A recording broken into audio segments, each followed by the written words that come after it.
Right, so the recording should be ongoing. Thank you everybody for being here today, and thank you for your patience. My name is Giulia Zanetti, and I am the consortium coordinator and project manager, overall project manager for this European project, which is financed under the CERV program. This project, COTAF, is a very challenging and exciting project with different partners. We have already experienced the first of our 3 training sessions, sharing methodologies and useful tools in order to organize the best way possible the 18 events of human libraries all over Europe. The countries interested in this project are Italy, Slovenia, Greece, Hungary, Latvia, and Spain, and Czech Republic, so 7 countries. I'm very happy today to share the leading and the leadership with the Greek organization Movement on the Ground, which will lead the training session focusing on migrant inclusion, vulnerability inclusion, intersectional approaches towards vulnerabilities, and will share their assets and expertise in order for this project to be complete, the more and more complete and the more and more exciting. So thank you, Angelina. Thank you, Dana. Thank you, Maria Giulia. You are the 3 main girls that I see so far. Thank you, all other members of Movement on the Ground. Please, Angelina. Hello, good morning. I hope you can hear me. Perfect. Good morning on my side as well. Thank you for being here today. Let me quickly share my screen so we can start. Julia, I saw that in the other link there were about 40 people, so hopefully that will be resolved soon. Can you see my screen? Yes, we can. Yes. Perfect. Thank you very much. In case there is any disruption, please feel free to unmute yourselves and let me know. So thank you, Julia, for the introduction. My name is Angelina, and I will be leading this first part of the presentation on behalf of Movement on the Ground. This is the second the trainer session on behalf of COTAF, Connected Towns for a Shared Future. And as Julia said, this session will focus on inclusive facilitation and intercultural dialogue for effective human libraries. Our session will have the duration of approximately 2 hours and 15 minutes, let's say, and will consist of 2 major components. Primarily, it will concentrate on setting a theoretical context for working with people who have experienced displacement and living in multicultural societies. We will discuss ethical data collection and its principles, as well as specific methodologies, including a case study that my colleague Maria Giulia will present. We will, of course, proceed with a 10-minute break and reflection to allow people to share some thoughts, which will be followed by a zoom-in of data collection tools. Specifically, we will use the case study of mental maps, and we will perform a simulation with my colleague Dana. So thank you, Dana. And our session will close with a short Q&A session. However, please keep in mind that we will remain available for more information and inquiries upon digestion of the material. So even after the session, feel free to reach out to us. Now, by the end of this session, the objectives that participants will be able to fulfill is assess and discuss the significance of intercultural dialogue within human library events, emphasizing how meaningful exchanges between people from diverse cultural, social, and personal backgrounds contribute to greater mutual understanding, challenge stereotypes, and promote empathy, inclusion, and respect in increasingly diverse societies that we are all living in. People will be able to develop an understanding of the fundamental principles that guide ethical data collection, including the responsibility to respect participants' rights. People will be able to examine the foundational principle of trauma-informed spatial values at the human library event, highlighting how thoughtful planning of the physical environment and interaction settings can create a sense of safety, dignity, and will allow participants to control their environment and their participation within it. And you will be able to design and develop your own human library event using a trauma-sensitive framework. And you will be able to carefully outline each stage of planning and implementation. And as I said, of course, if more support is needed on our side, we will be happy to do that. Now, I will, as an icebreaker, I will invite you to scan this code, and also please allow me to change how I'm sharing my screen for a second.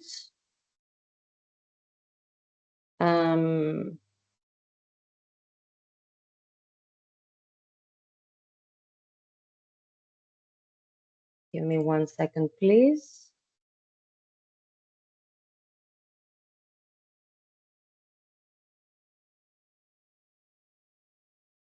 Hopefully you can see my Mentimeter screen. Yep. Is that okay? Perfect. We can see it perfectly. So there is no wrong answers here. Just a little bit of an icebreaker. How would you describe the lived experience of a refugee or immigrant? You can use one word. You can use a couple of words. That's fine. There is no wrong answers here. I will give a couple of minutes for people to go through their answers.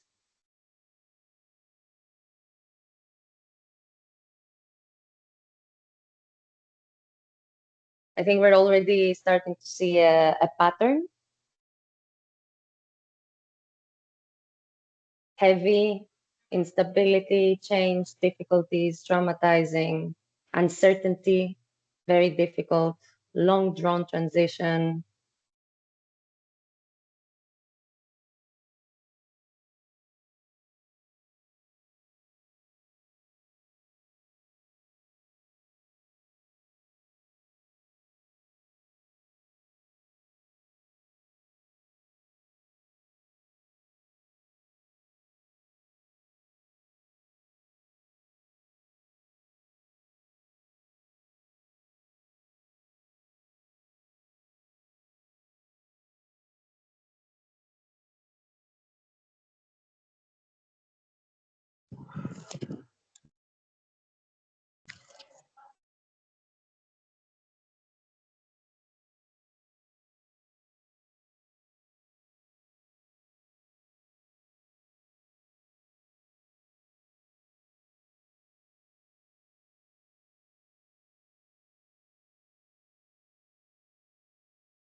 Jelena, you're muted.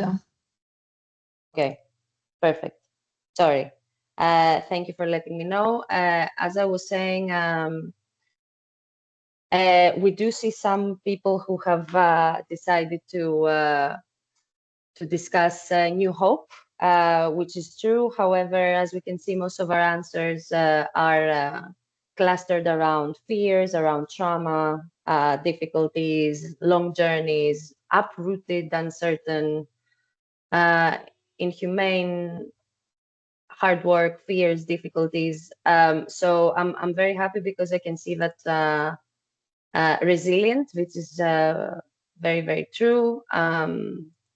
Traumatizing. So I'm happy to see that we're all kind of on the same page in a way that we understand that people do face severe difficulties and severe challenges when embarking on their journeys. And when I say their journeys, I do not mean to romanticize. Most of the time, it is violent displacement. I'm gonna stop sharing this, and thank you for the icebreaker. Let me share again my PowerPoint. Hopefully you can all see my PowerPoint. Yes. Perfect, thank you. So yes, thank you all for your input. It is true. All of these words are things that here on the ground we have heard multiple times from people that we meet on a daily basis who describe to us their journey, who describe to us their lived experience. And we're going to start diving in to why would we want and how would we approach people with these lived experiences to create a human libraries event.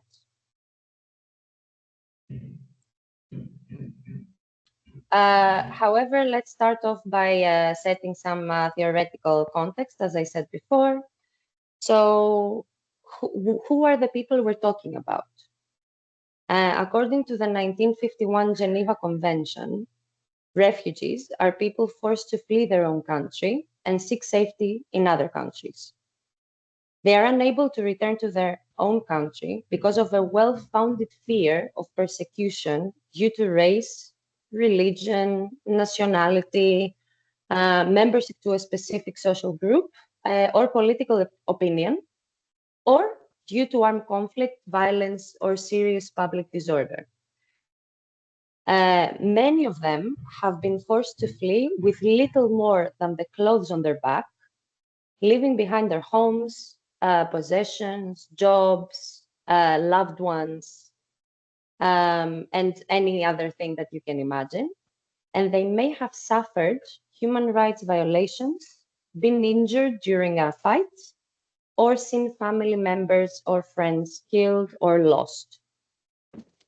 So therefore, all of the refugees, most, like the vast majority of refugees share the experience of being displaced, of having gone through loss, having gone through trauma, as all of you very correctly mentioned, as well as some structural violence. For example, some people mentioned long waiting periods, right?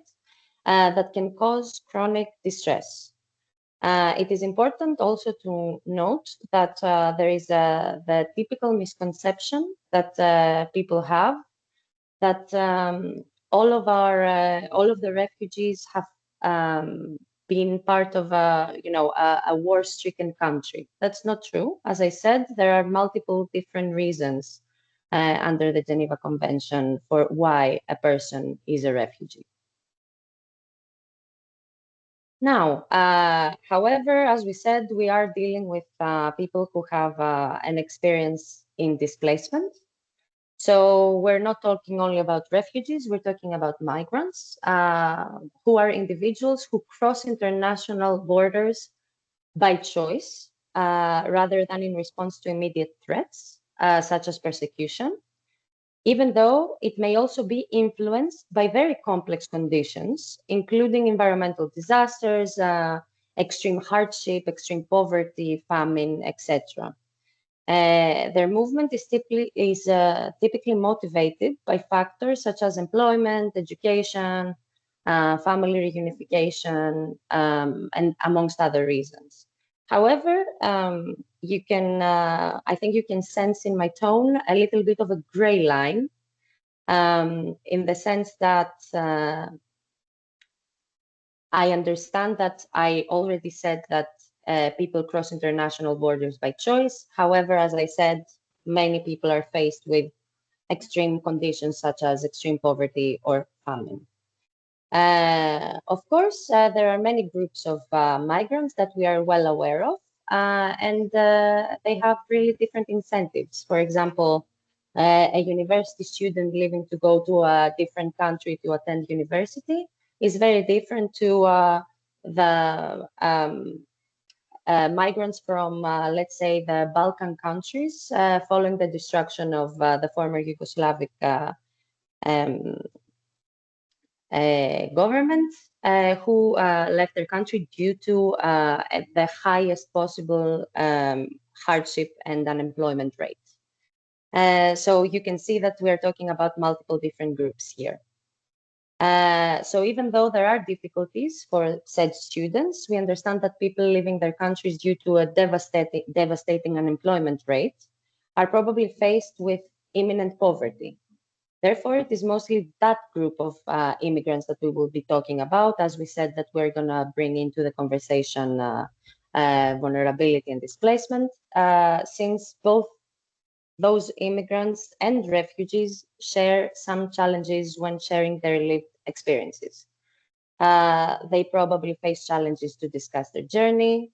They find it difficult to talk about their homes or hometowns. They struggle with opening up about their experiences, or they may even experience re-traumatization when discussing their story. And when we say re-traumatization, it is the phenomenon of reliving the trauma of the moment when one discloses their loss, their experience, which is a very devastating feeling that we do not want to cause any of the participants of our library events. So we can limit possible negative effects of the human library event by safeguarding our storytellers. So throughout this presentation, you will hear us use the notion of storytellers and story receivers. This is to understand who are the ones who are sharing their experiences and who are the ones who will be receiving the experiences of people. However, as we will discuss a bit later, we are opting for a more dialogical form of human libraries events. So I will pass the floor to my colleague Maria Giulia, who will take us through a case study. Thank you, Maria, if you can hear us. Yes, thank you, Angelina, and good morning to everyone. Following and based on what Angelina said, you can imagine how important it is to talk about methodology and safety within the human libraries that we are running. So when we talk about participants preparation and mental mapping as a data collection tool, we're really talking about creating the right conditions for people to tell their story safely and on their own terms. So before anything else, when we talk about methodology, we need to talk about transparency. Participants need a clear explanation of what we're doing and why. We need to explain the purpose of the human library events, but mostly we need to explain the purpose of the mental mapping exercise that my colleague Angelina will deep dive into a bit later. And as she said initially, we will have a live experience of it later. But for now, I will just go through it a bit theoretically as the data collection tool that we will be using. So first of all, we need to make sure that the process is open and understandable from the beginning. What are mental mapping? Mental mapping is not just a drawing activity, it's a visual participatory methodology that documents lived spatial and social experiences. Participants map the place that mattered the most to them, spaces of, could be safety, tension, belonging, or exclusion even. And through that, they begin narrating their world. So we will see mental mapping as a probe, as an element that probes conversation during the human libraries. What's powerful is that it gives an incentive for discussion without forcing it. So instead of asking direct or potentially intrusive questions, the map becomes the entry point, as I just said. Importantly, these drawings are developed in a structured and protective setting before the human library events. So the preparation, as you can imagine, matters. It allows participants to process, but mostly to decide how they want to represent themselves publicly and safely, avoiding re-traumatization, as my colleague Angelina said. So this approach supports reflective self-representation. Participants are not responding to a researcher's frame. On the other hand, they are constructing their own. The narration begins with themselves. Another key element is that it allows expression beyond words alone. So not, as you can imagine, not everything is easily verbalized, especially for such experiences that you have highlighted also as traumatizing, for example, or as Angelina explained to us.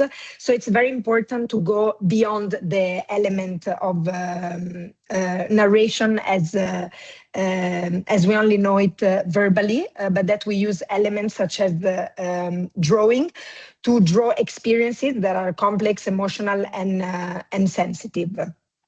Also, as I said before, it reduces the reliance on direct questionings, which lowers the risk of re-traumatization or discomfort, and allows the participant to remain in control of the narration and what they want to narrate.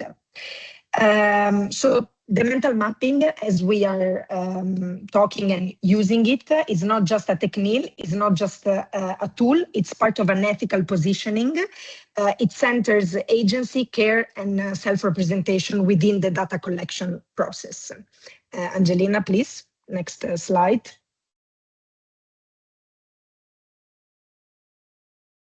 Yes, so both during the human library and during the preparatory work that I mentioned before, while we use the mental mapping as a tool, it's very important to create a protective environment, both for the storyteller and the story receiver, but mostly both spatially and emotionally. And that's why it's very important to talk about trauma-informed spatial design and trauma-informed psychosocial support.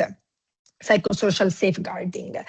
So trauma-informed design asks a very critical question. How does the physical environment shape emotional safety, especially when participants share lived experiences that may include potential of re-traumatization, as my colleague said. So the layout of the human library is very intentionally and must be non-hierarchical. There are no desks, there are no podium, as we can see also from a picture here. There are no physical barriers separating the storyteller from the story receiver, and that reduces power dynamic. No one is positioned in the place of authority and no one is positioned on display. On the contrary, we use a small group and a fluid standing arrangement, which allows conversation to feel more fluid and organic.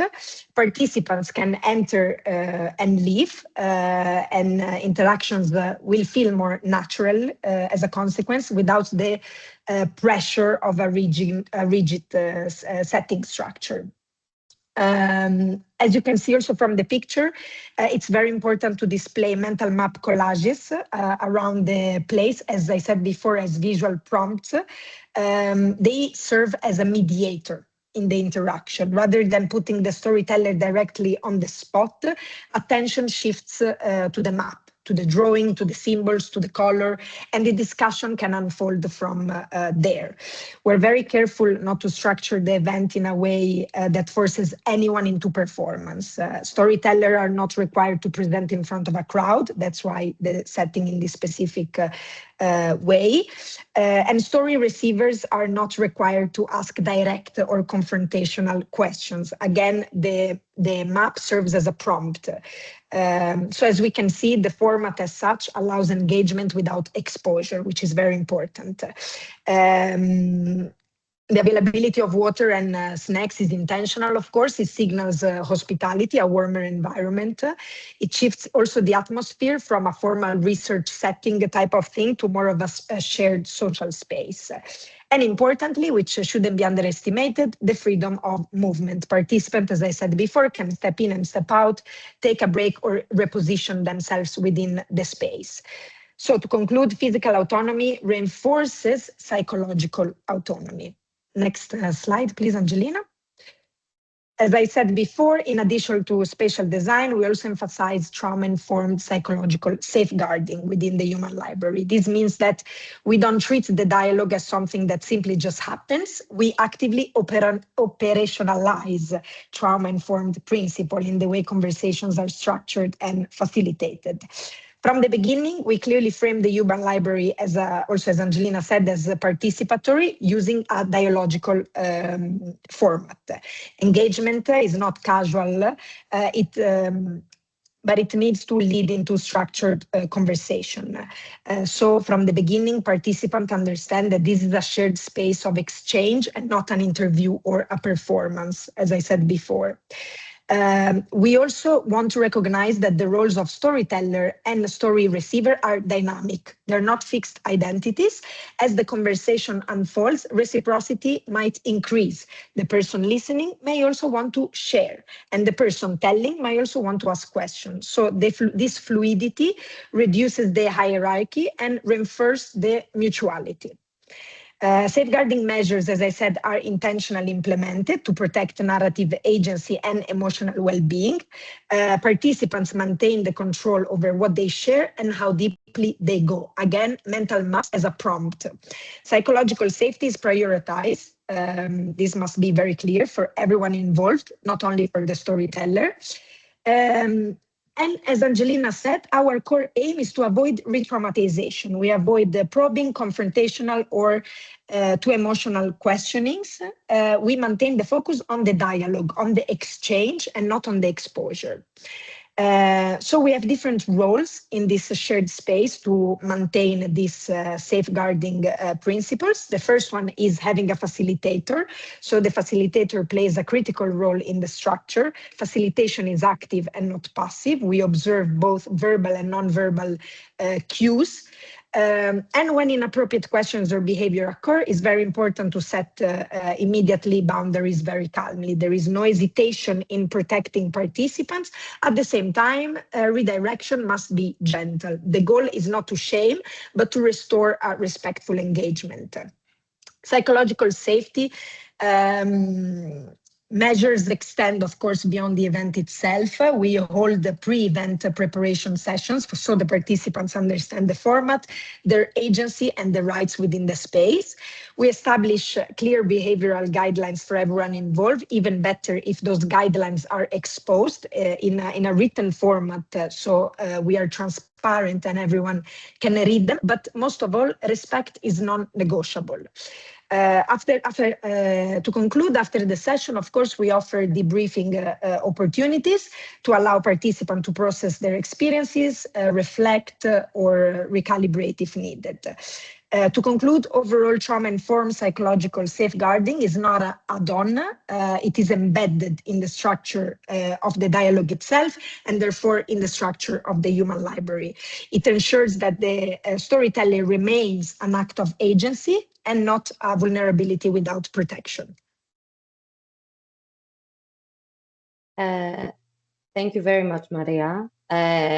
This is a very, just for me to also emphasize what Maria said. It is, so we're talking about different let's say, meetings with the storytellers. We are talking about meetings before to perform the data collection tool.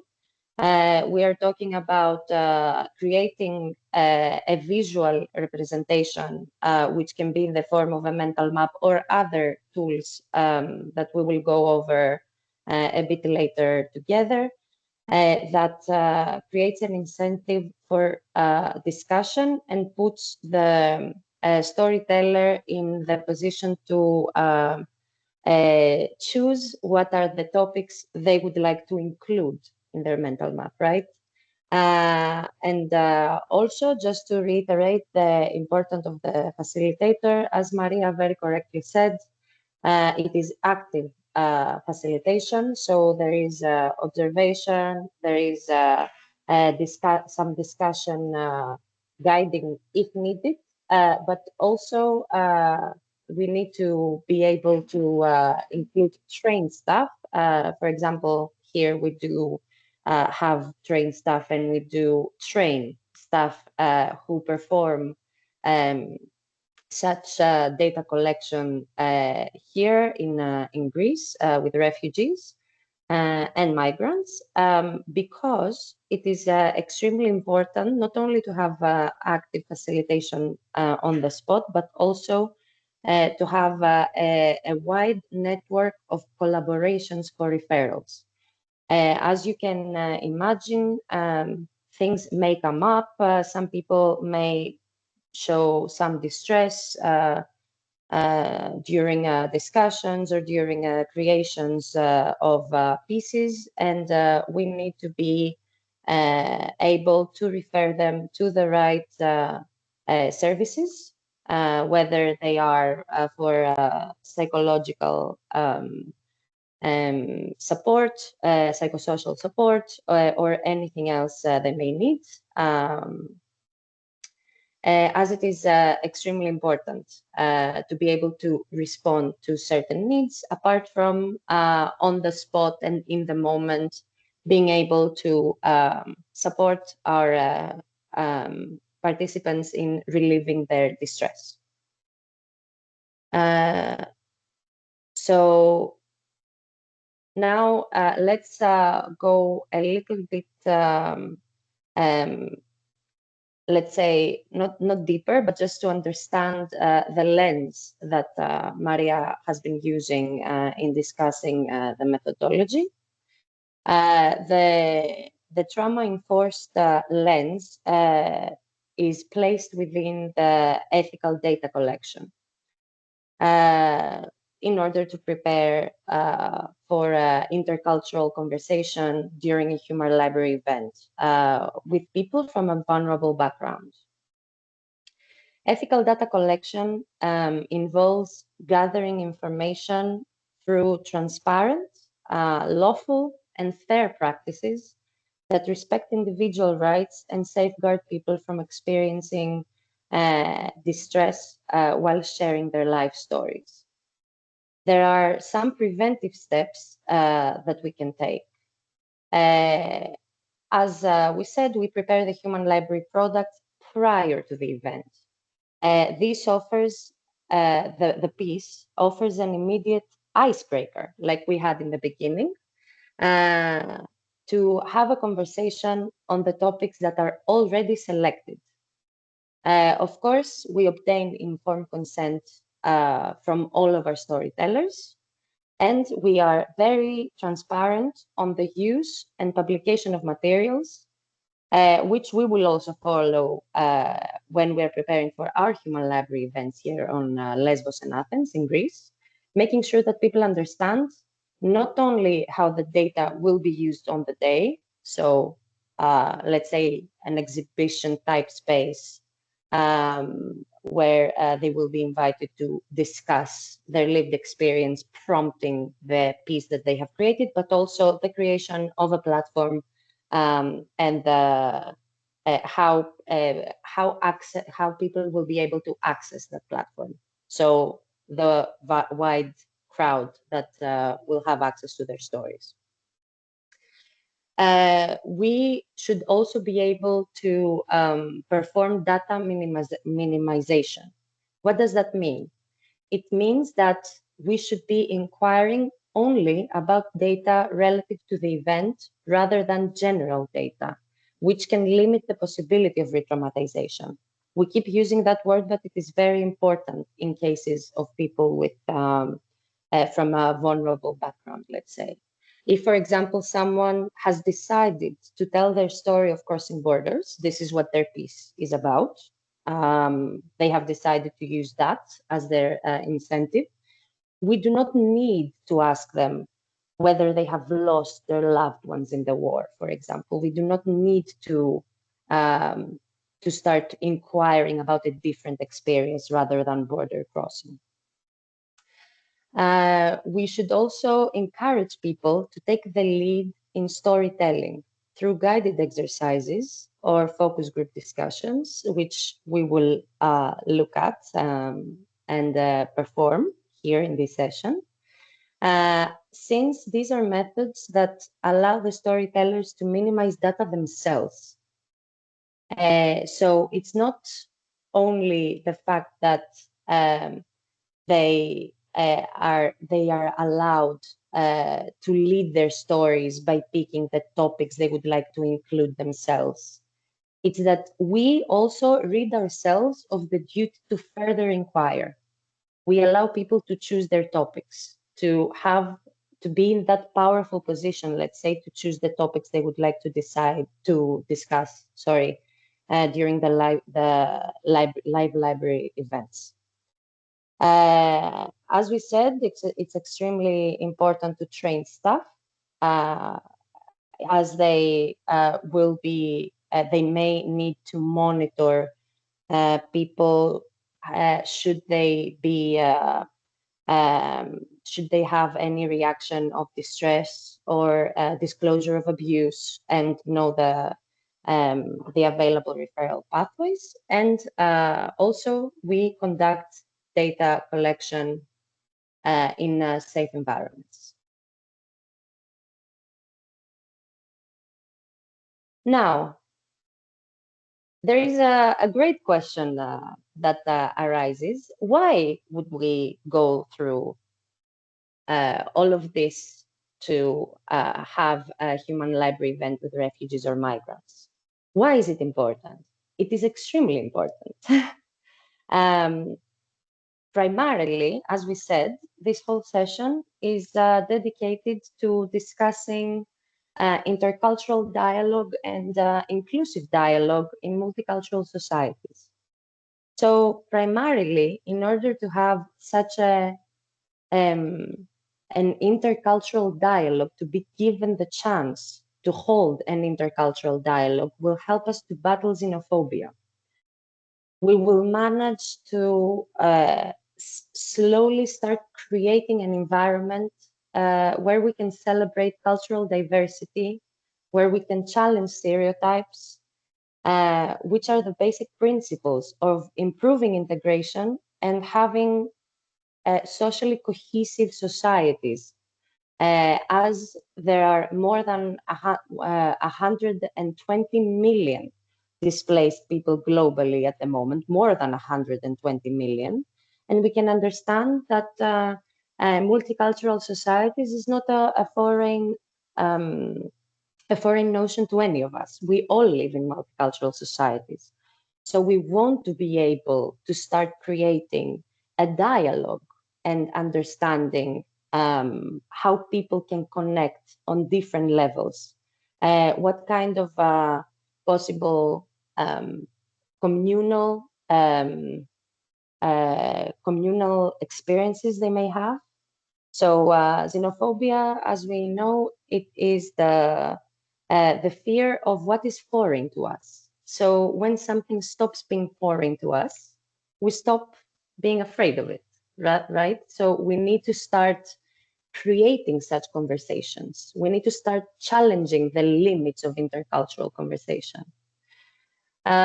Through these kinds of human libraries, we can encourage intercultural exchange and enrichment, which leads to fruitful and inclusive societies and communities, because this would be our ultimate goal, to be able to not only hear, but also understand and relate to, have empathy towards the lived experiences of other people. And we want to be able to offer a safe environment within which such intercultural conversations can take place. Through multiple such conversation is where we can say that we can start improving policy and service design if we understand the needs of all of our community members. So we're taking it even, let's say, a step forward. So what can we do with knowing and understanding and being empathic towards the lived experiences of community members? And we can reduce conflict and tension, which could ideally lead to a decrease in, let's say, defense budgets in the future, a flourishing educational system, and very cohesive communities. I hope that this has been fairly clear to everyone. And since we're talking about empathy, since we're talking about multicultural dialogue, since we're talking about understanding, I would like to invite all of our participants once more to participate in a little bit of a, not an exercise necessarily, but I would like to invite you to step into the shoes of a person that was faced with, let's say, the lived experience of violent displacement. And before I open the Mentimeter, I would like to invite you to take a couple of minutes to think about this question. Really, really think about it. If right now somebody came to you and said, you have to leave this place in the next hour, you have to leave this place, and we don't know if you will be able to come back. You don't know it. Nobody gives you any sense towards that. And you can only take one object with you. What would that object be and why? Take a moment to think about it, and I will open the, I'm going to stop sharing the screen, and I will share once more my Mentimeter.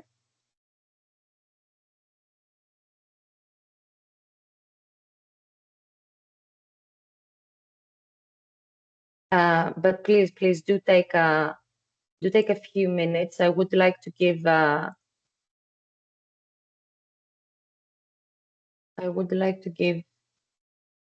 people a few minutes to think about this now. I think now you can all see my Mentimeter screen. Yes, we can. Thank you, Angelina. Perfect. Thank you, Danamo.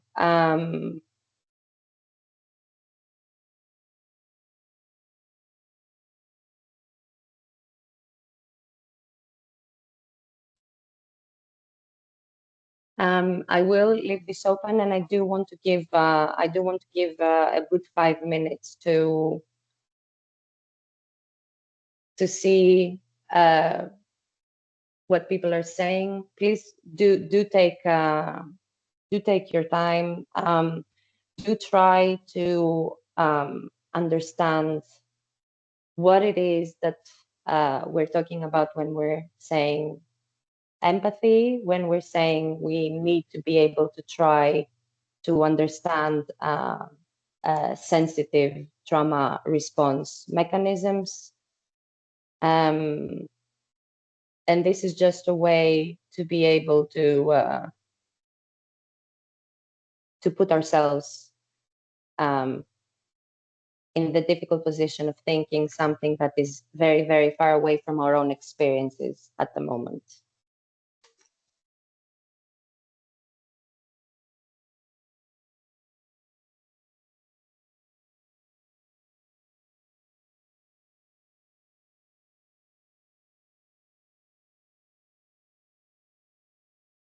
So I can see that some people are being very, let's say, rational, logical, money, ID, which is it's extremely common. And then my cat, I would do that too. A picture of my family.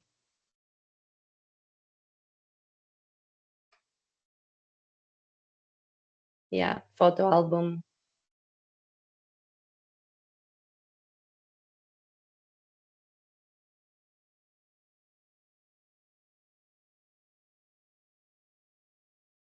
Legal documents. So also memories, right? A notebook, a ring.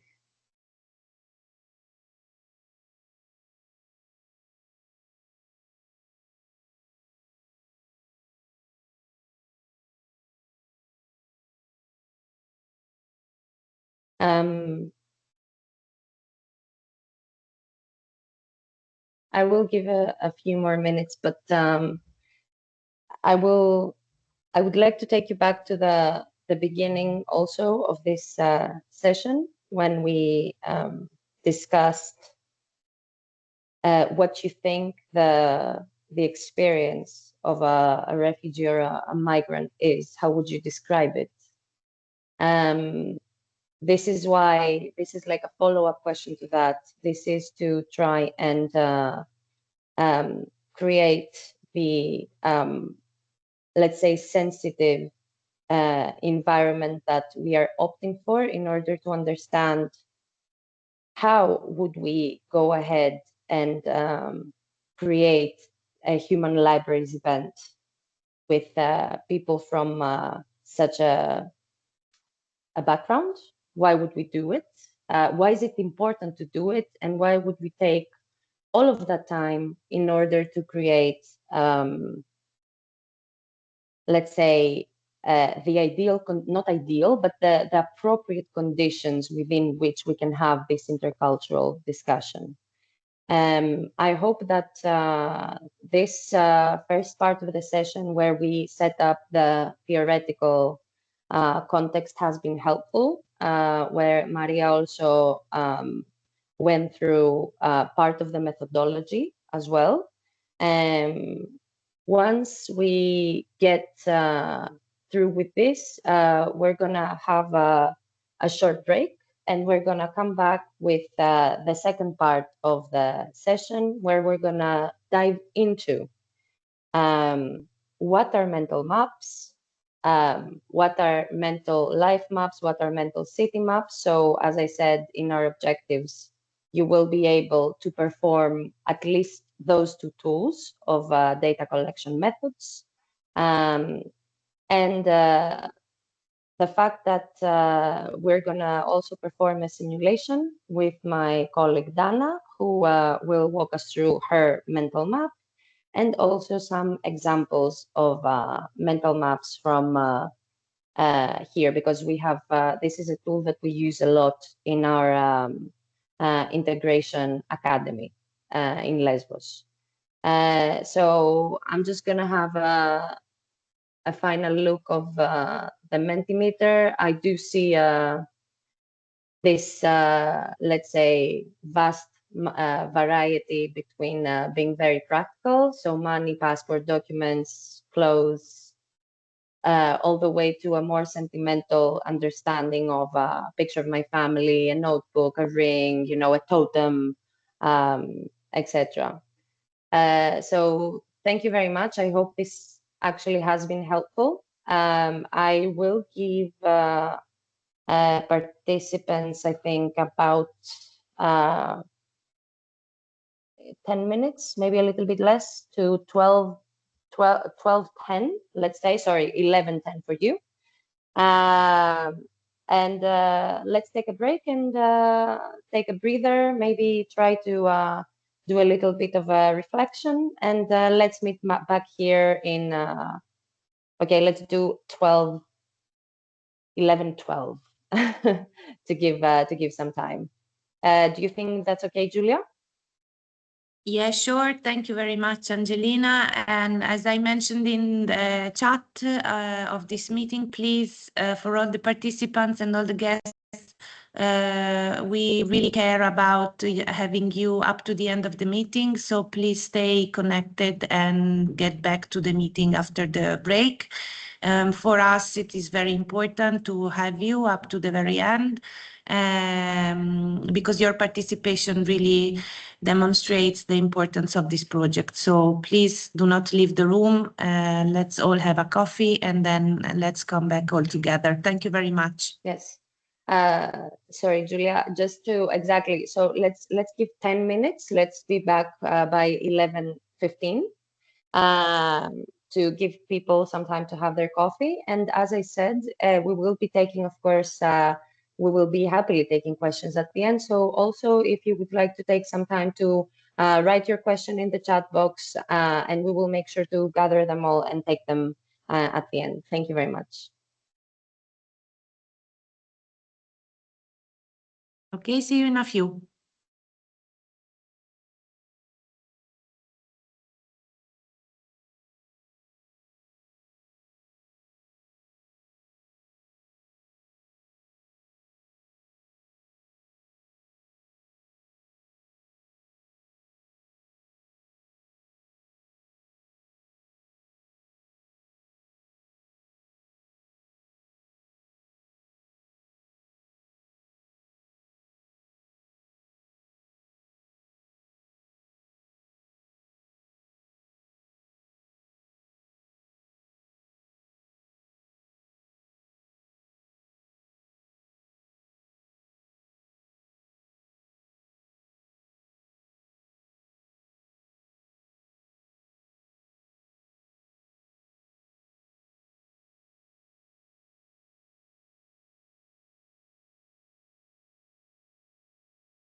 Hello, everyone. It's 11:15, 12:15 for some of us. I'm gonna just give people until the end of this minute to finish up their coffee breaks. Once again, thank you very much for staying with us, for going through this session with us, and it is much appreciated to have your comments and your inputs, both for us, but also to understand whether what we're saying is easily graspable. And in case anyone is interested in having a human library event with this kind of approach, or maybe collaborating in the future in such an approach, we're more than happy to hear your thoughts, hear your requests.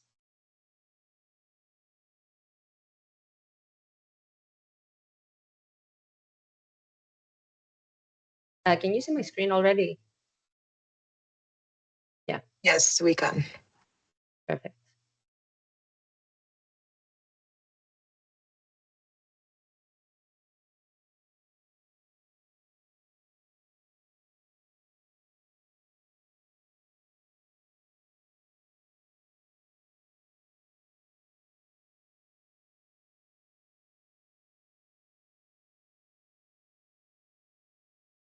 I think we can start.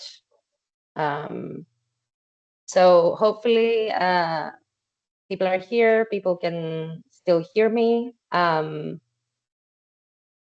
happy to see a thumbs up if you can, but you don't have to.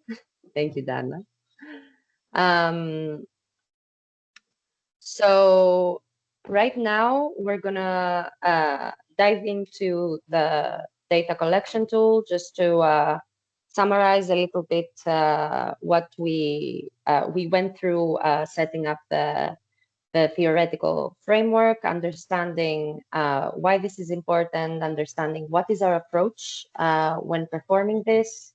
And we talked about the importance of spatial design as well as ethical design of data collection. And now I'm going to zoom in and discuss two different data collection tools that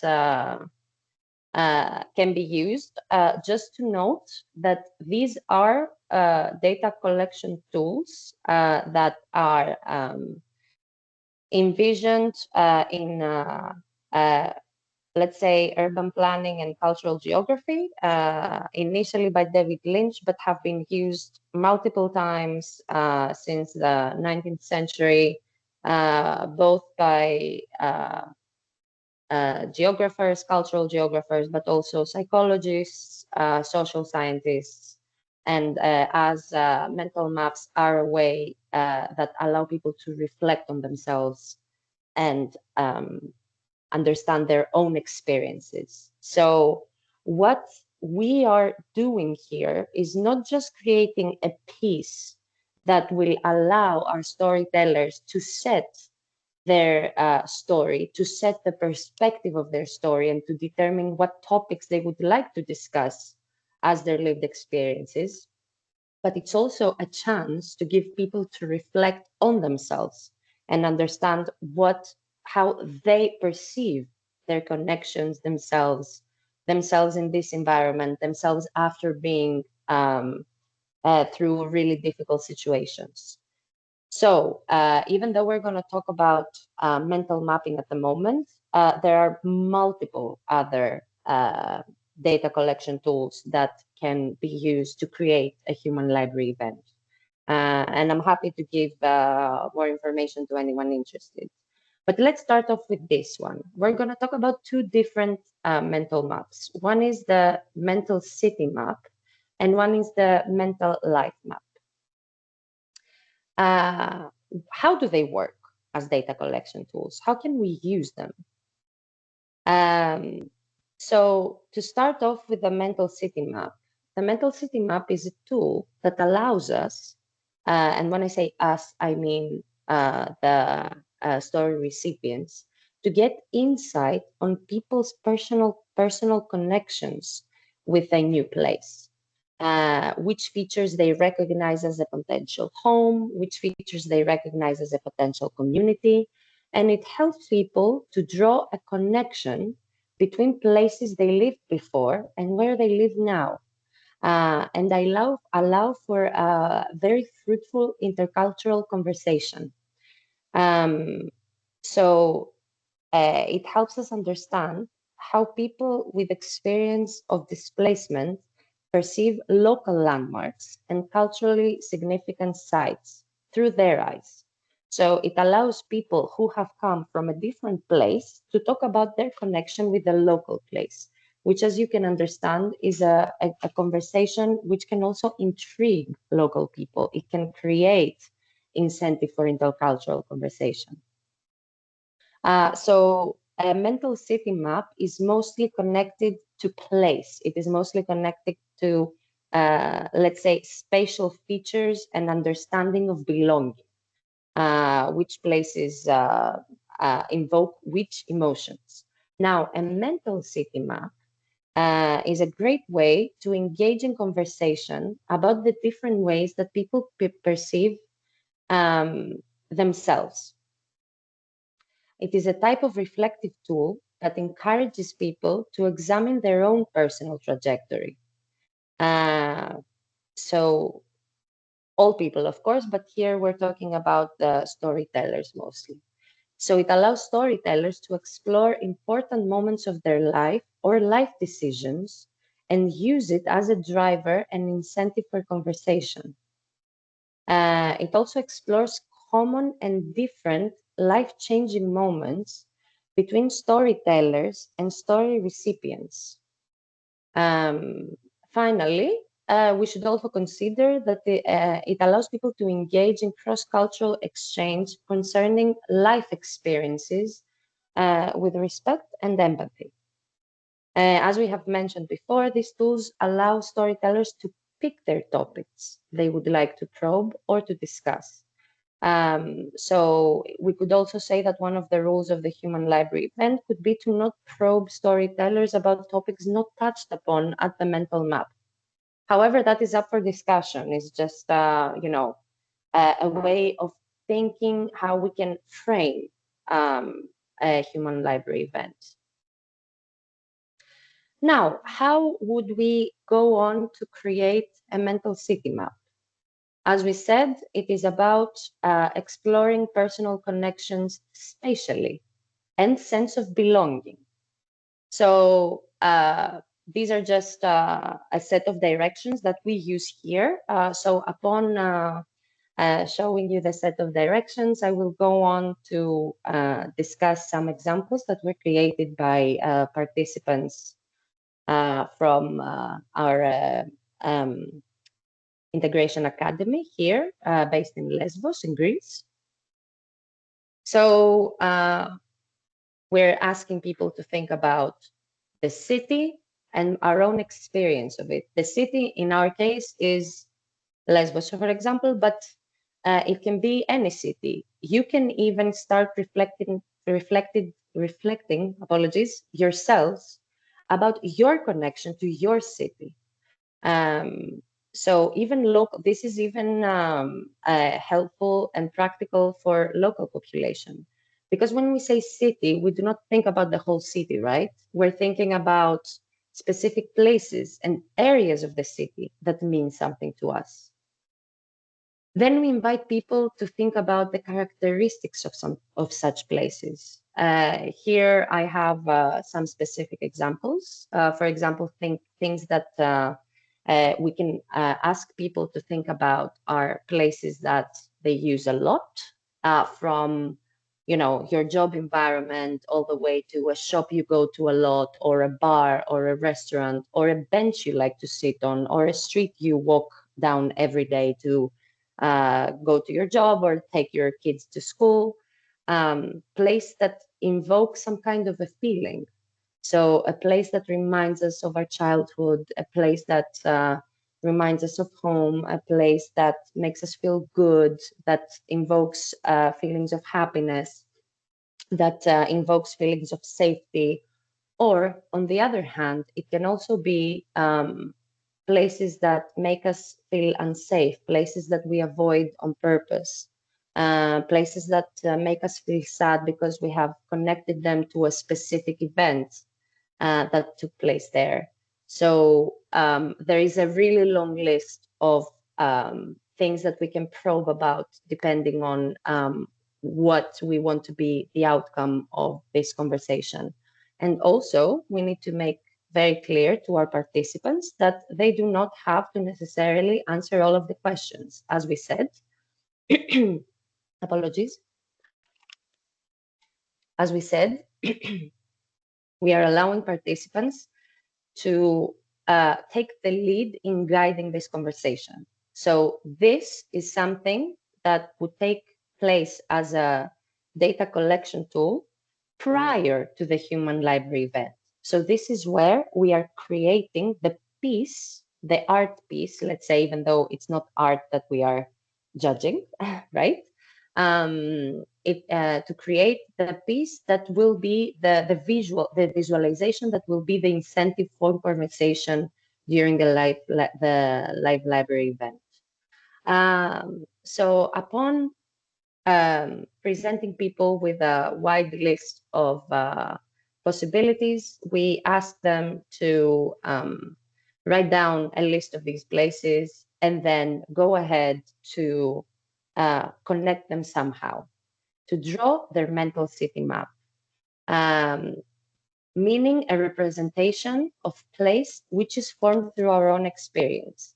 Since this is a little bit of let's say a weird request, and in some areas this does sound very strange. Personally, I perform this exercise at least once every 2 weeks, at least, most of the time once every week with a group of people. So most people cannot, let's say, avoid thinking about a map, like a city map, the technical map that gives direction through spaces, and the mental map. So I always use some kind of an example. These are some of the examples. Some people like to draw it fully based on their own, the only spaces that they use. So they start drawing kind of their tiny little bubble of spaces that they use just to draw a line, a meaningful line of usage of space. Some people follow a grid of the city, but then only pinpoint to important parts. So there are multiple different ways to go for it. And as I said, and this is something that we always must make extremely clear, it is not the art that we're judging here. Actually, we're not judging anything, but it is not like the art piece is not something that is the central thing of the event. It just provides us with an incentive. So I would like to walk you through some of the examples created by our students here in the Ergon Vocational Integration Academy in Lesbos, which where I am based. And these are all drawn and discussed by refugees. So, for example, in the first case on the left, it is a person who explained how much they love the sea and that it is very central, and that is why it is so central to their mental city map. I am based on an island, and people do have access to the sea here. So they love the sea, that person loves the sea, and it plays a central role in their life. Then the person partially brought up a dream house effect. So this is something that I did not ask, but the person decided to do, where he drew one of the typical houses that you can see on the island and discussed that he can envision himself living in a house like this near the sea. And this is one of his dreams.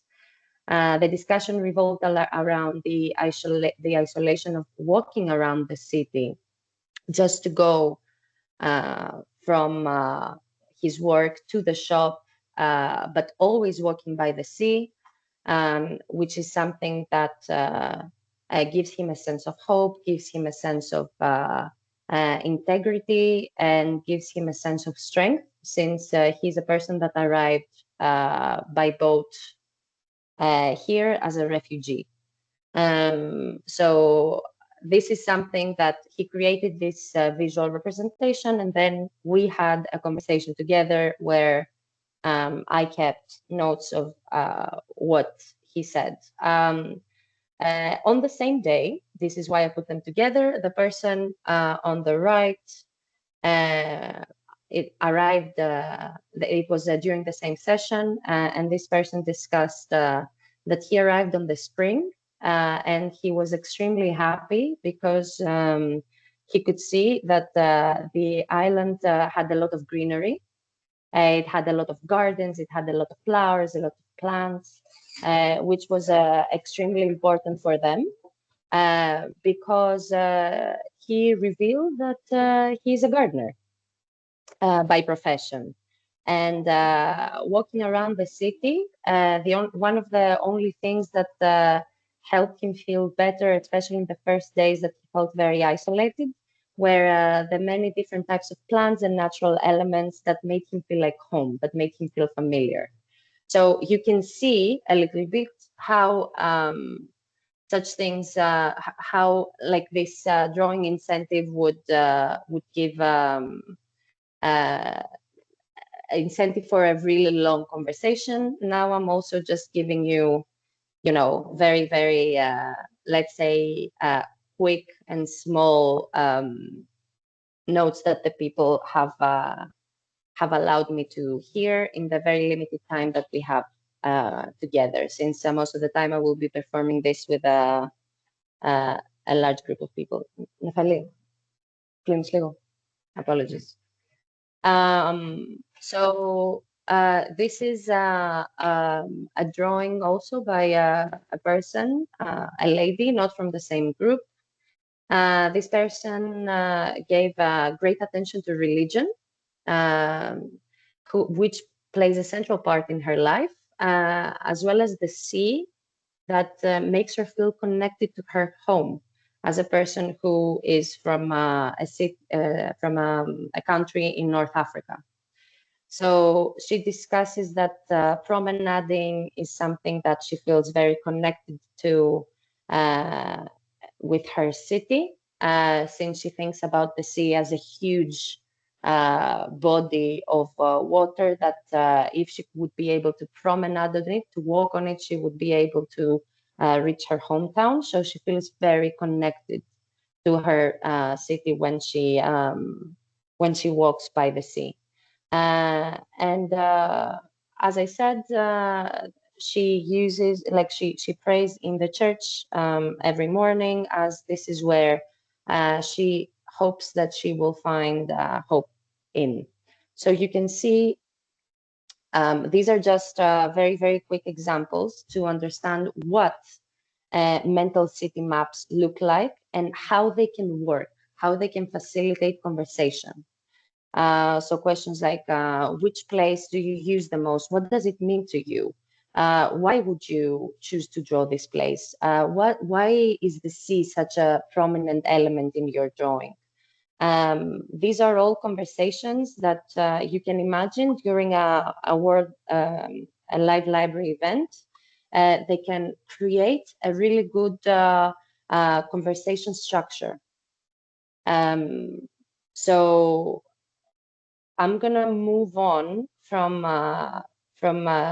mental city maps, and I'm gonna move on to the mental life maps, which is the second tool that I would like to discuss.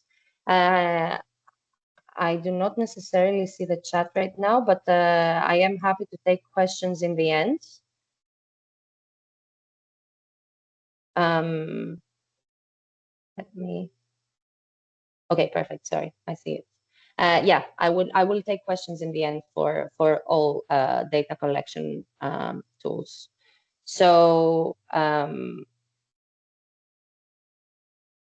let's move on to the second tool. As I'm starting to talk about this tool, I would also like to invite my colleague Dana to share her screen, as I have trained with her to perform a mental life map, so she can then go on to talk about it. Just so you can actually see a simulation of this tool upon me discussing how it could be. Dana,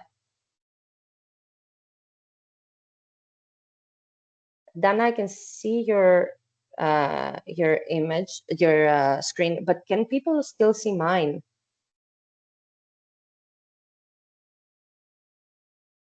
No, I don't believe people can still see yours. We can only share one screen at a time. Okay, then Dana, sorry, slight change of plans. Go ahead and No continue worries. yours without sharing it. Apologies, I'm gonna reshare mine, and we're gonna switch when the time comes. Can you see my screen now? Yes, perfect. Perfect, thank you. So how would we engage people in creating a mental life map, and how is it different from the mental city map? As you remember, hopefully you remember that the two different tools connect us to two different things in order to create intercultural dialogue. The mental city map helps us understand people's connection to specific places or avoidance of specific places, whereas with a mental life map, we are asking people to reflect on their own personal trajectories. How do we do that? We ask them to represent important moments in their lives, in decisions that people have made, moments that they felt strong, moments that they felt injustice, their hopes, their dreams, etc. Once again, I should mention that much like mental city maps, this is an exercise that we undertake a lot here. It is extremely, like it comes from experience that we have chosen to discuss these specific tools because they are extremely helpful, and they have shown they have proved that they are efficient.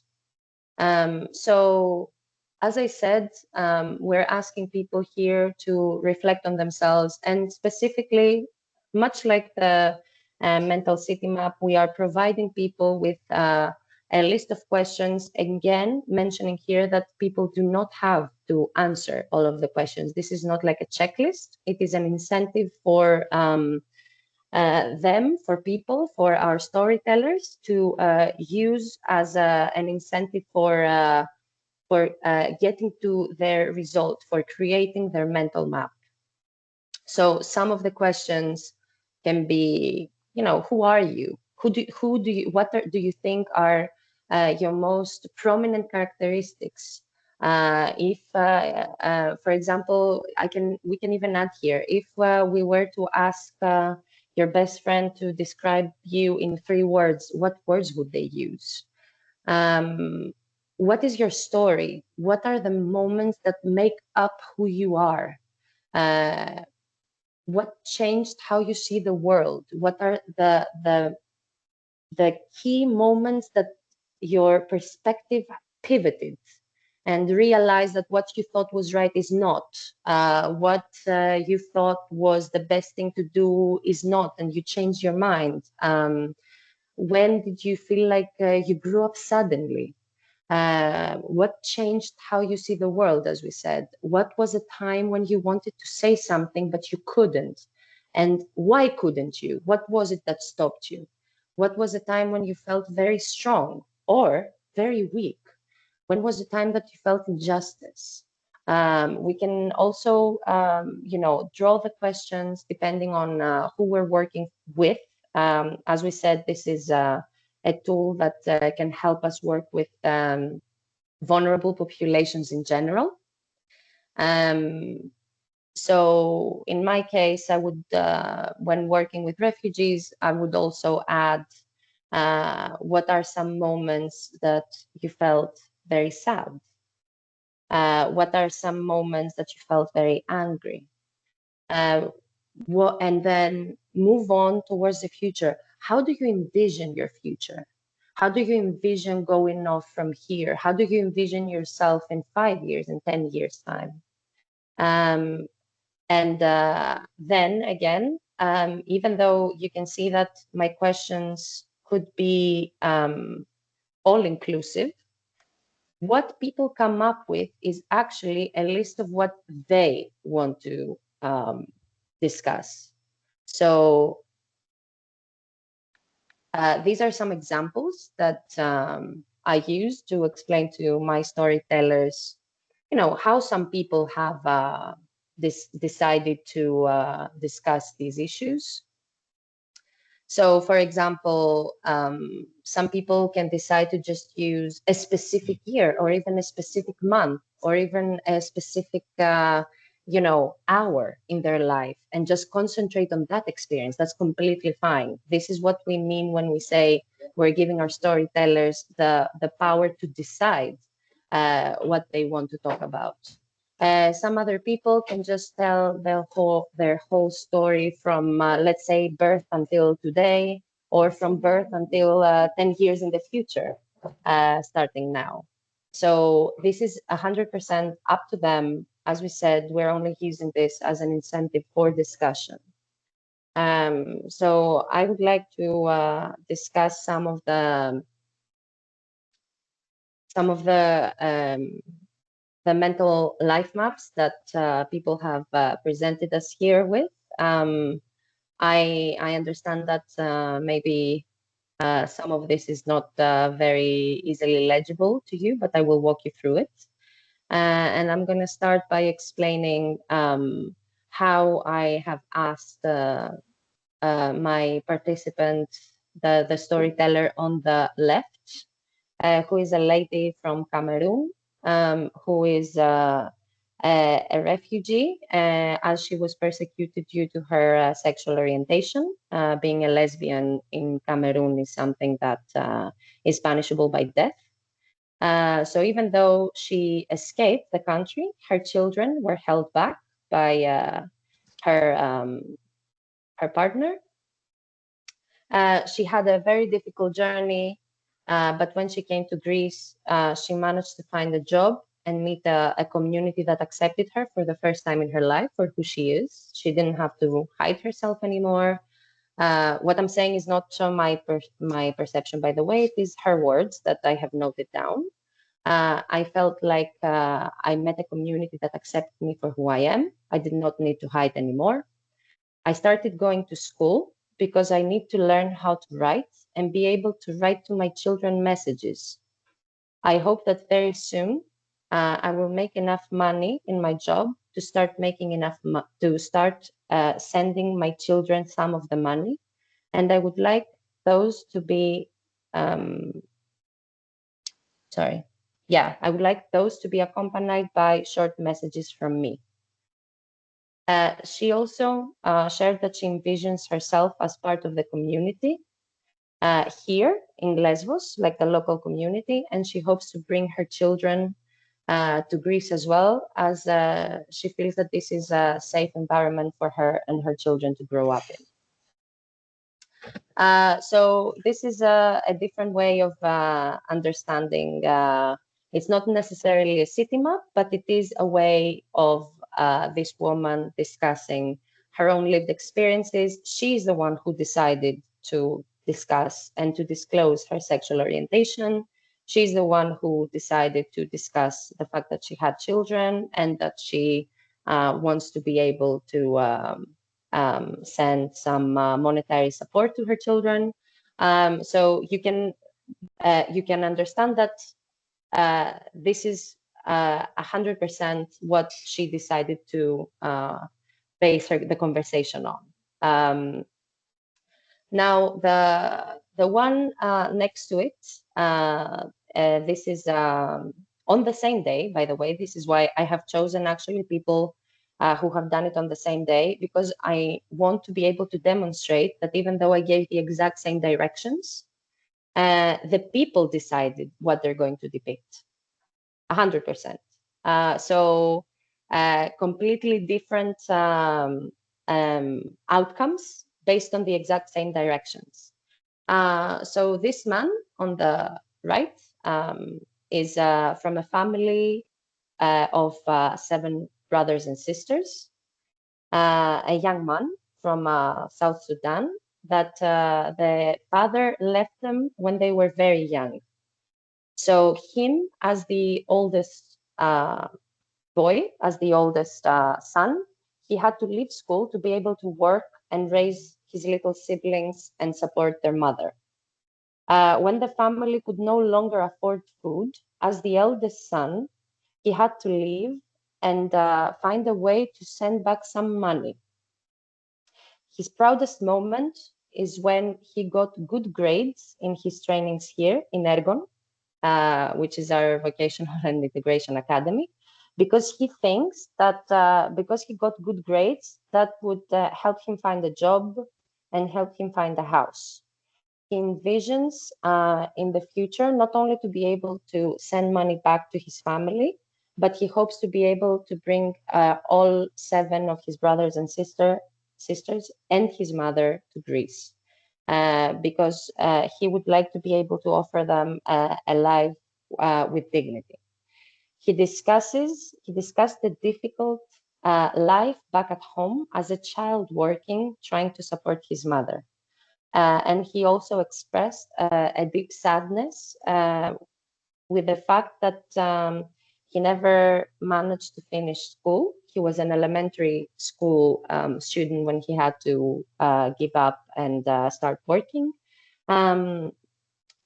So he would like to be given the chance one day to go back to school, to finish his education, and to attend university. So as you can understand, both of these people created their own life stories. They create their own way of discussing their lives, even though they got the exact same guidelines from me personally. Finally, another typical example is, as I said before, it's a person who decided to only talk about a specific year, 2022. When he traveled from war-ridden Syria to Turkey and decided and heard about Greece, heard about Europe by some social networks, and decided to cross over, hoping that he would fulfill his dream of becoming a chef. So he moved from Istanbul to Izmir, where he decided to cross over to Greece. However, in the process, he got detained. And he discussed his difficult journey, but wanted to limit his like what he would discuss to that year, and also his dream of becoming a chef. And he did not want to disclose anything that happened in Syria, for example. He did not want this to be part of the discussion. But that is, and this is why such a visual incentive is extremely important, because we are given the chance to allow people to take the lead, to set their own boundaries. And as we mentioned in the first part of our session, then as facilitators during the discussion, we make sure that we clearly observe that those choices are being respected.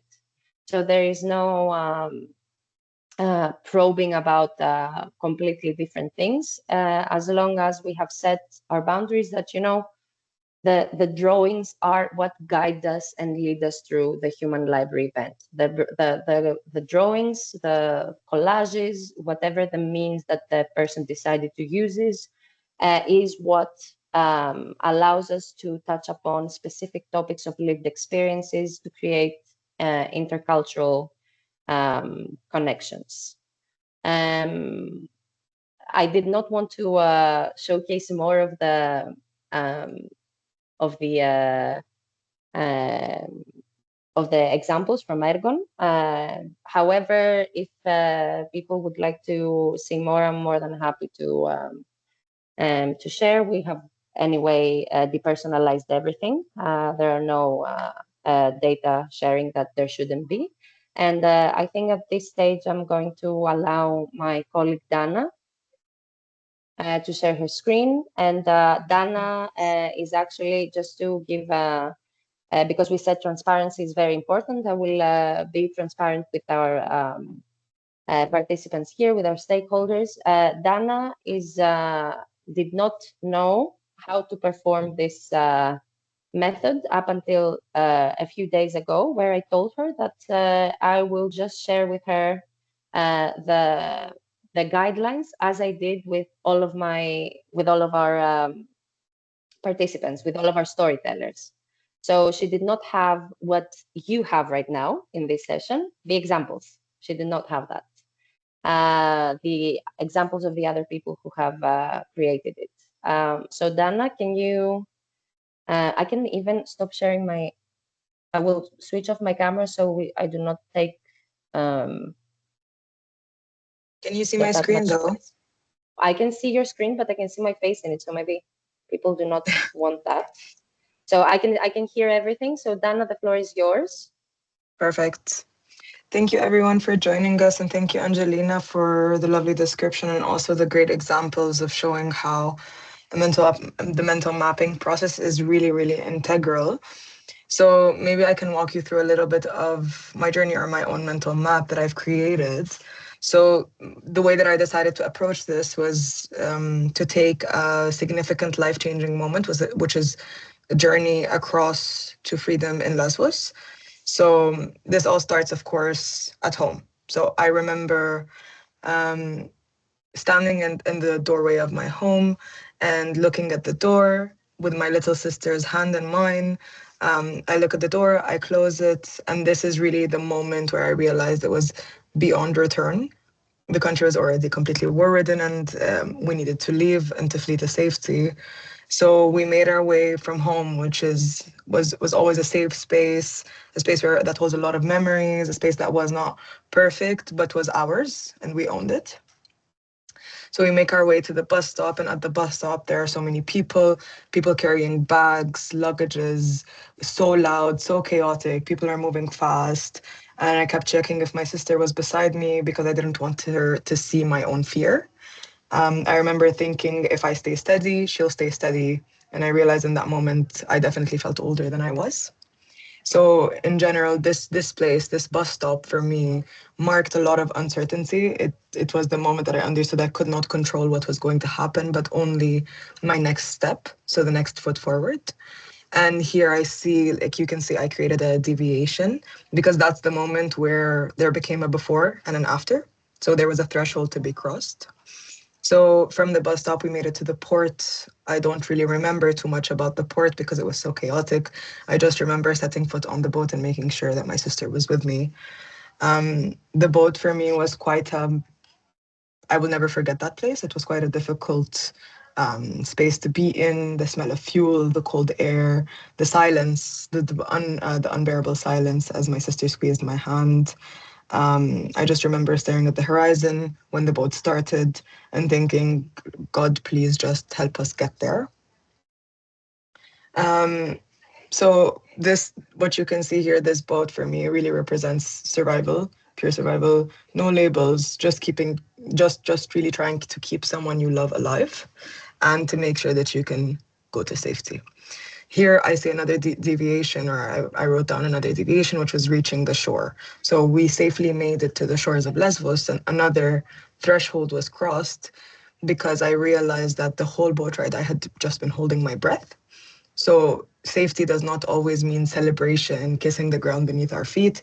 Safety can also mean learning how to breathe for the first time all over again. And by reaching the shore, we saw a bunch of people already on the island who were in similar situations to us, who were helping us off the boat and bringing us to the nearest processing center.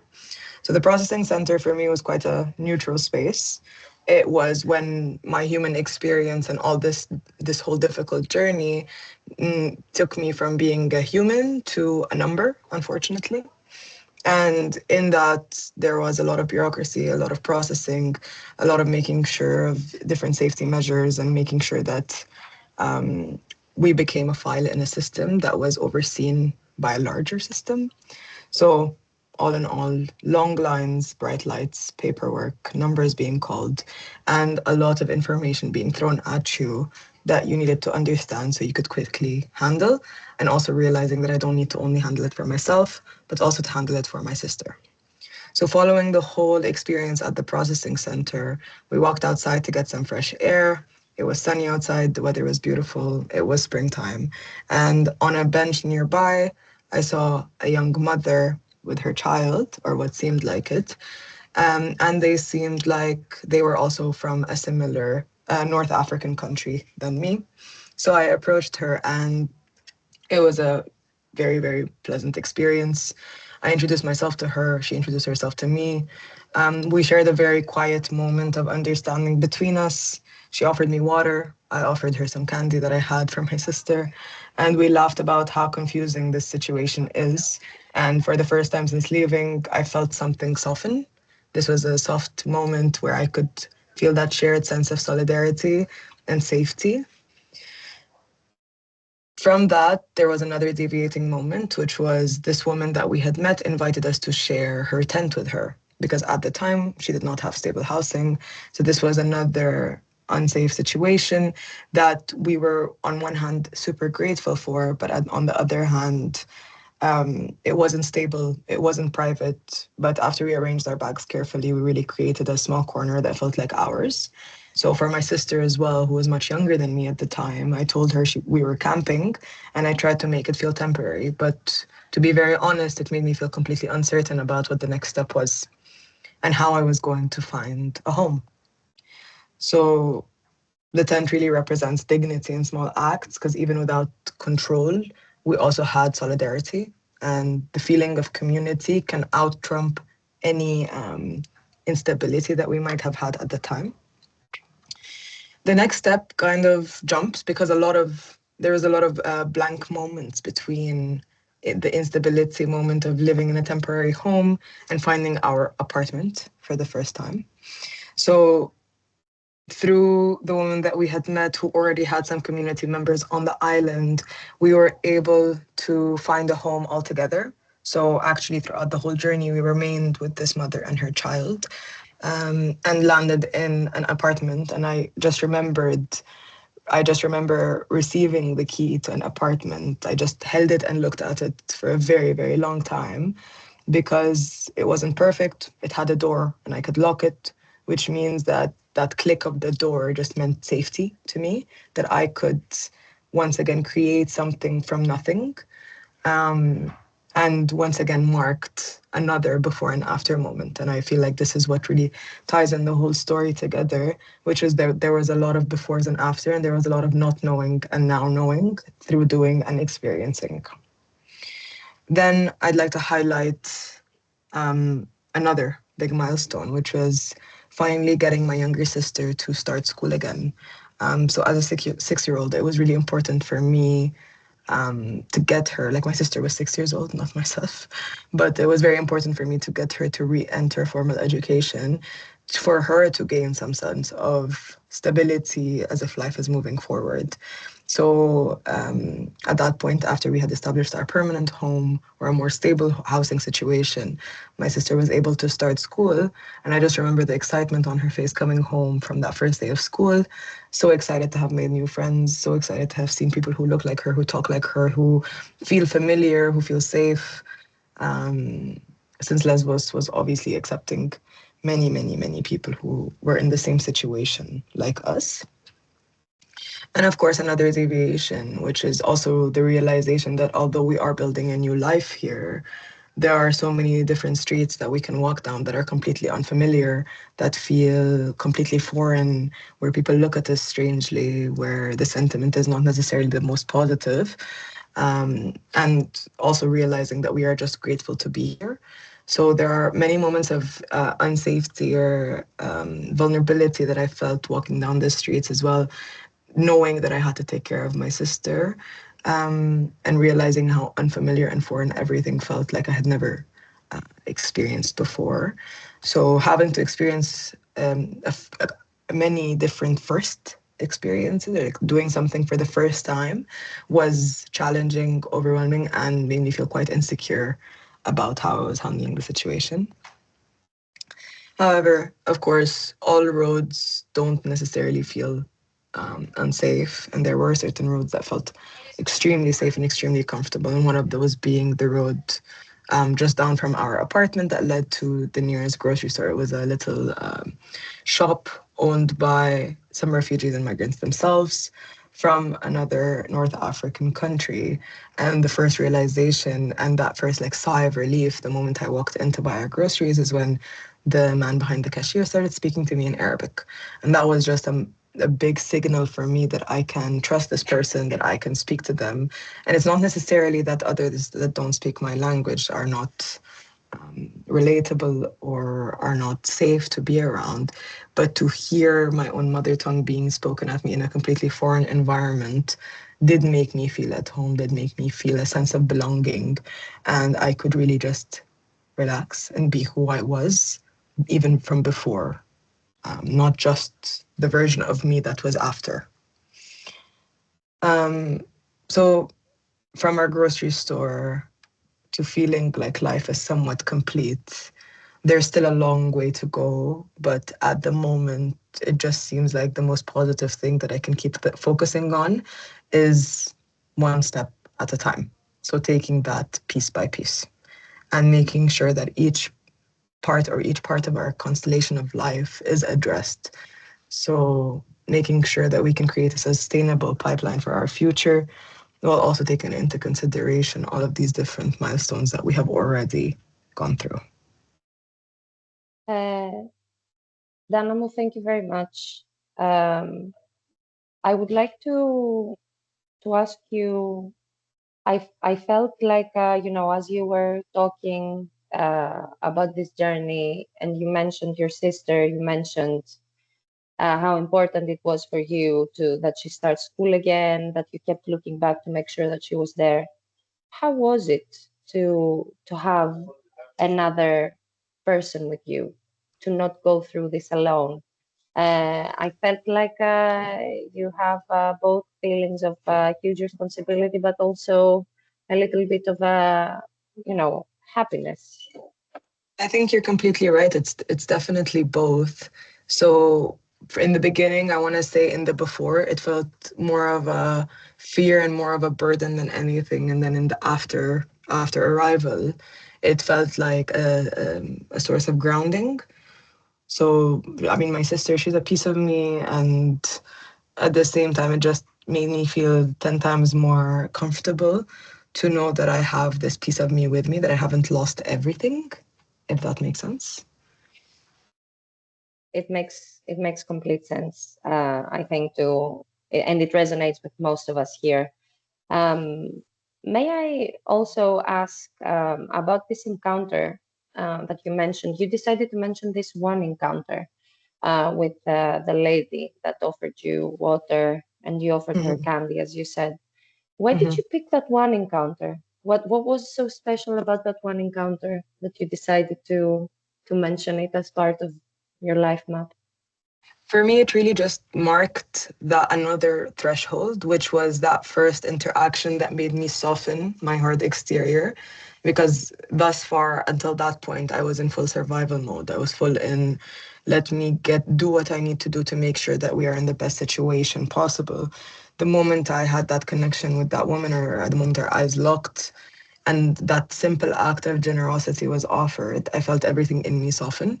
And it felt like coming back to myself, or coming back to who I really was. So for a brief moment when that survival mode was switched off, I still believed in humanity being good and still believed in hope, and saw that resilience in someone else's eyes. And if someone else could do it, why can't I?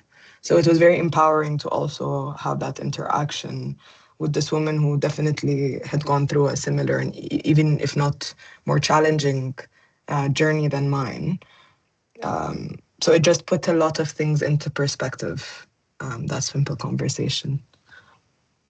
I think it's extremely important to also, you know, for me and for us to realize that, you know, sometimes the whole notion of humanity and support can literally be seen in the face of another human, and this is extremely important as a lived experience. And thank you for sharing that. I can see that you have chosen to use different colors. Is that for a reason, or is it for a Yeah, just so it's definitely for a reason. And I think as I was walking you through the whole mental map in general, you can tell the certain emotions. So the green kind of represents my feeling of safety, my feeling of hope, my feeling of joy. So, and the red marks unsafety, uncertainty, unsettled, feeling insecure, and fearful. The yellow refers to satisfaction. So being grateful, but at the same time still feeling some of that uncertainty of what the next step will be. And the blue means neutrality and rationality. So being able to put aside all emotions and feelings to make sure that what I'm doing right now in regards to paperwork and bureaucracy is what is going to set us up in the long run. So really trying to switch off all of the emotions and the overwhelming negativity that is surrounding us to cross that finish line in a way.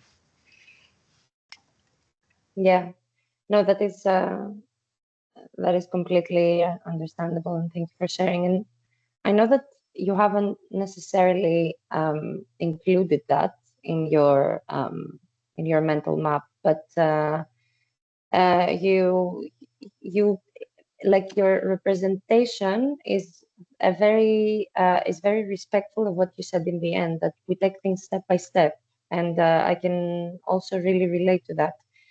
Is there something specific that you are hoping for in the immediate or long future? How would you envision it, if you would like to talk about that?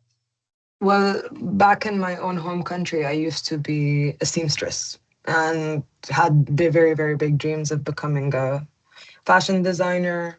So I hope that the next step, so after settling my sister into her own routine, making sure that our basic needs are met, I want to start thinking about my own life and my own career. So I'm hoping to try to pick up seamstry again sometime in the next couple of months or even by the end of this year.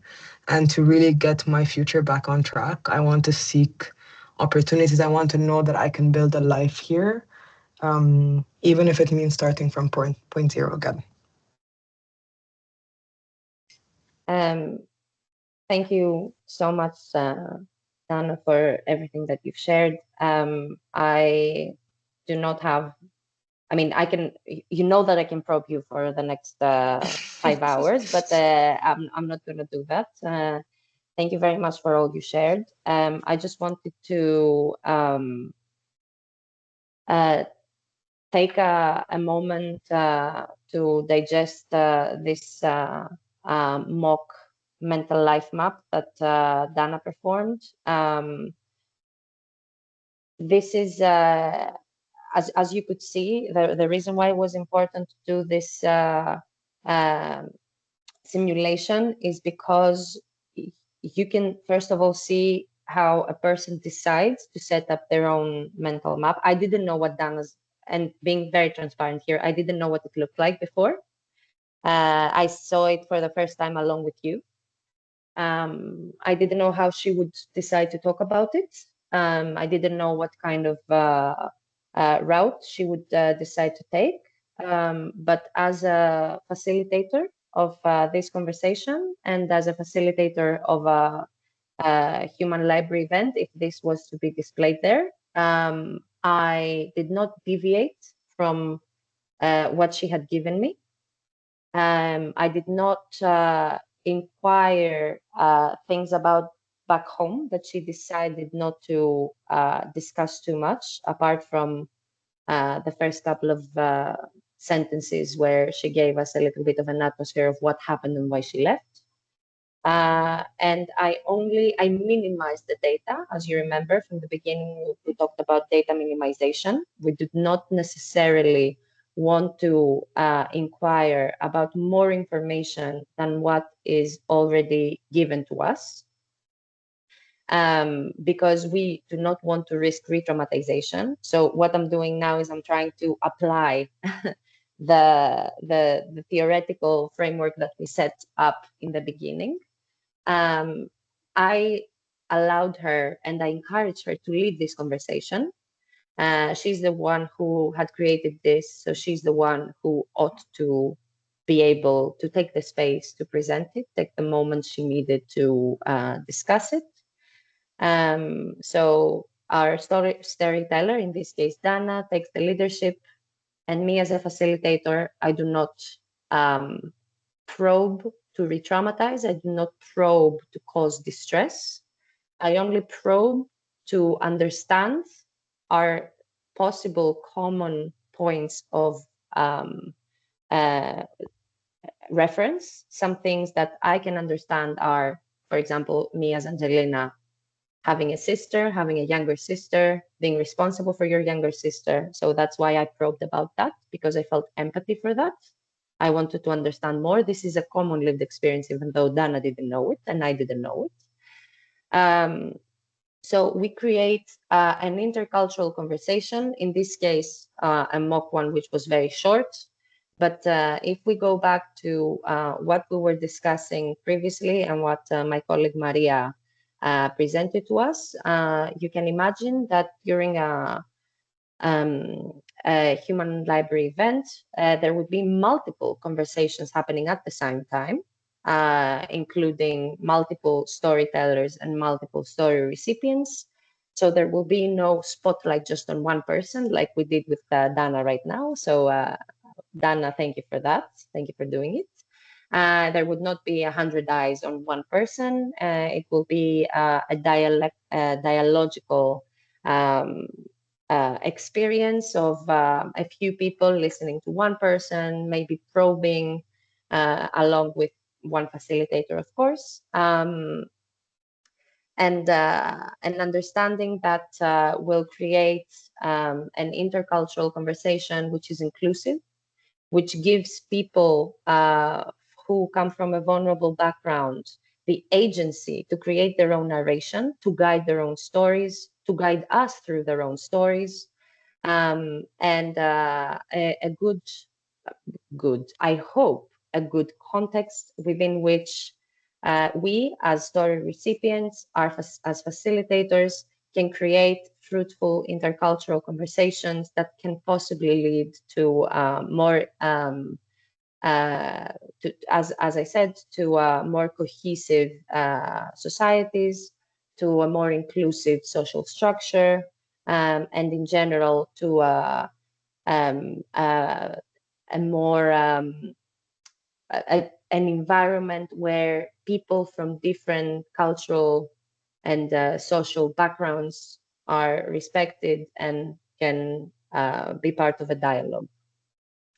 I think with this, I'm gonna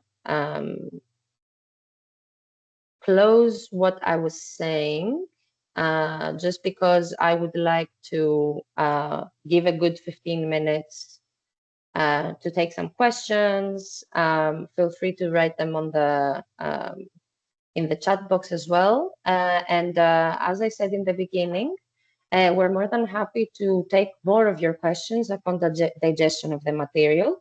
And you can find both of our emails on this page, both mine and Dana's. So please do not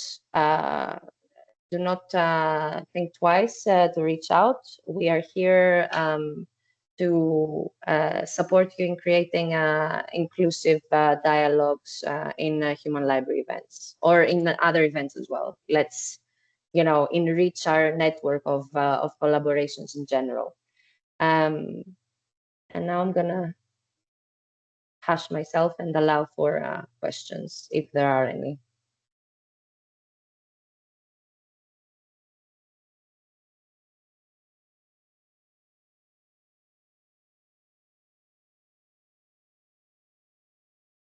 I don't see any questions. I will give a few more minutes. That's fine. Does that mean that we did so well in explaining? It doesn't matter. I think, Julia, we can give a few minutes, and if not, we could even like cut the session short. Yes, actually, I will keep the session open up to 12:30. I have a quick question for you. Before I leave the room, my colleague Alessandra will allow the closure of this meeting. But I really would like to address this question. It's pretty easy, actually. I mean, you went through a lot of content and a lot of very deep insight on how effectively and how to effectively deal with people with heavy or harsh migration backgrounds. And thank you, Dana, for sharing your map and your story. But actually, I was thinking like for us organizing the this event would mean getting in contact with some of the organization we already cope with, and I'm sure like the educators and the social operators of this organization have something which is very similar, or use something actually mirroring the map that you introduced. But what should we do? Like, should we organize, like, is it important to like dedicate some time to organize a dedicated meeting, a dedicated time in order to like prepare the person to work on its own map? Is it something that like we can rephrase using something that has already been done by that organization, which might differ a little bit from the visual map or the solutions that you have offered? Thank you for your question. For sure, there are, so primarily, as I think you can take as many meetings as you feel are needed prior to the event to create the outcome. Even though we said that it is an incentive for discussion, it is very important that it is there, because it also, the more that is on there, the more us as facilitators also tell our storyteller that, you know what, you're going to have to go through this, you're going to have to talk about it. So what would you, how would you approach discussing your map? Another way, for example, what I showed in the beginning, because you said, can we use a different method? 100%. What we wanted to offer here is, let's say, a dive into two methodologies that we use in a way that it is as approachable and as easily understood for people to feel like they grasped it.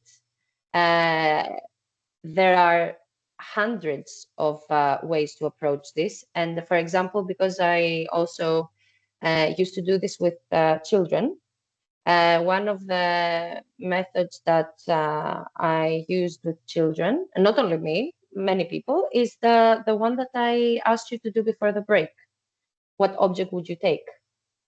With local children, not with refugee children. So depending on the types of people that you want to approach, given their background, given their age group, their gender. There are multiple different methodologies as a data collection tool. The only important thing to understand is that there needs to be a data collection tool. Otherwise, it will be completely unpredictable what may happen. So even if some people do not necessarily want to use a data collection tool, I hear that. I can go with it. I can go with that flow. However, there needs to be a preparatory meeting to clearly set another type of framework within which people will discuss. Is it maybe sometimes here we ask people to play their favorite song from their country of origin and talk about it. Like, why is it your favorite song? What does it talk about? So not using necessarily a piece of art which is yours, using someone else's art. Talking about our favorite food, which is as simple as it can. However, we can talk about, and we can probe about senses. You know, what is it about this food? The smell. Does it remind you of a certain person, of a certain moment in your life? So there are multiple methodologies that can go from very simple to very complex. What we presented here is like, let's say, a middle way, like not too complicated, but not too simplistic. And the reason why we decided to go with these specific methodologies is because this is something that honestly we do use on a weekly basis. So maybe we do not call them human libraries, but we do have people sharing their life stories via these means on a weekly basis here. So we can see that people can engage with these. We can see that people from, let's say, more challenging backgrounds actually feel like they have an agency via these methodologies, that they can decide the topics they're going to bring to the table. Because when we talk about intersectionality, you can understand that it's not just displacement, right? Many people have displacement plus, gender-based violence incidents. Some people are survivors of trafficking. Some people are survivors of any kind of like structural violence, of mental disorders. So you can understand that there are many things that can make a session very unpredictable, and that's why we use these methodologies. I broadened it a lot. Thank you very much. Yes, thank you very much then.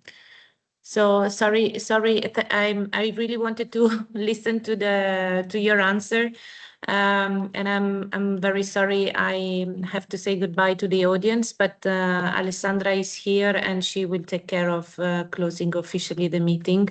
I'll catch back to all of the consortium partners and with you within the week. So thank you very much for this very interesting training session, really. Thank you, Julia. And thank you, Julia.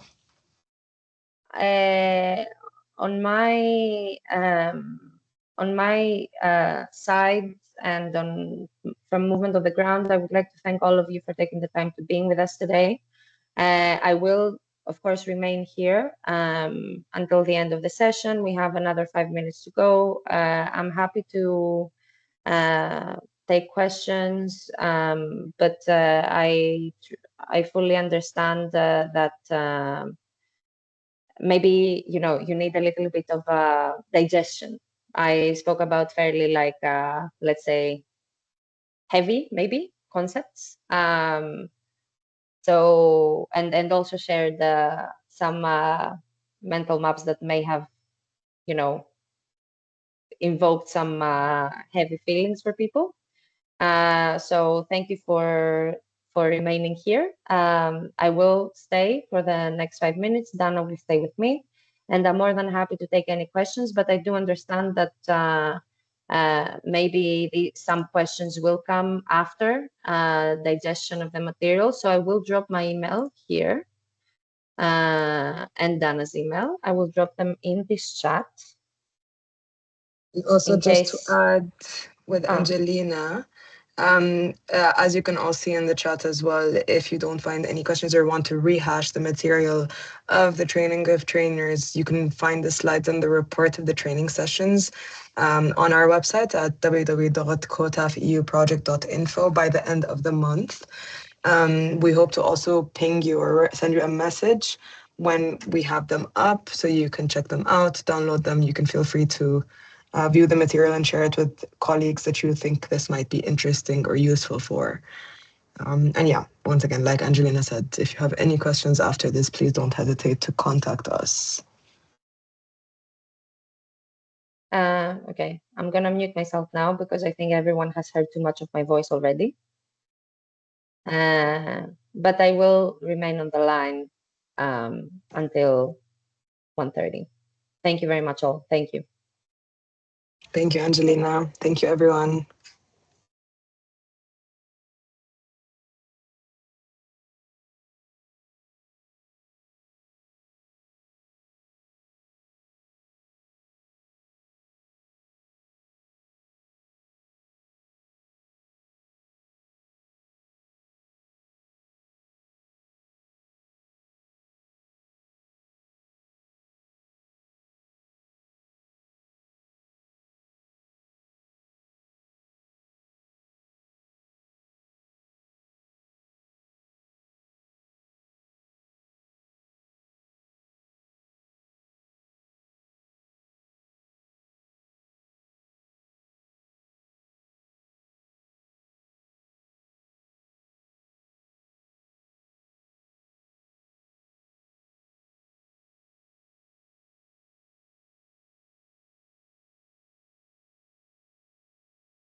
Okay, so it's 12:30. If there are no questions, I think we can close the meeting.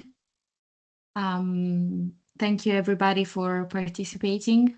It was a really insightful session, and we hope to see you at the next one. Thank you very much. Thank you. Thank Bye-bye. you. Bye-bye.